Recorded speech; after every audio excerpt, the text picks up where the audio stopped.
Niger, la junte militaire ordonne l'expulsion de l'ambassadeur de France.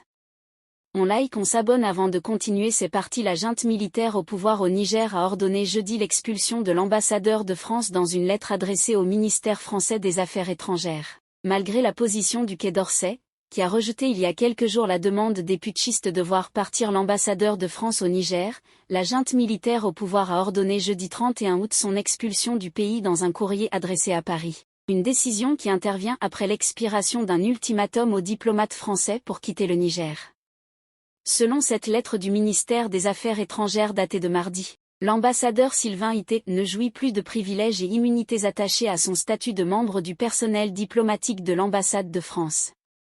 Ses cartes diplomatiques et visas ainsi que ceux des membres de sa famille sont annulés, précise la lettre, ajoutant que les services de police nigériens sont instruits afin de procéder à l'expulsion de Sylvain Ité. Vendredi soir, les militaires au pouvoir avaient donné 48 tâches aux diplomates français pour quitter le territoire, ce que Paris a refusé, arguant que ce gouvernement était illégitime et n'avait aucune autorité pour fonder une telle requête. À l'expiration de ce délai, Sylvain Ité, dont Emmanuel Macron a salué mardi le travail, se trouvait toujours en poste à Niamey. Jeudi, le porte-parole de l'état-major français, le colonel Pierre Godillère, a prévenu que les forces militaires françaises sont prêtes à répondre à tout regain de tension qui porterait atteinte aux emprises militaires et diplomatiques françaises au Niger et que des dispositions ont été prises pour protéger ces emprises. Merci, à la prochaine.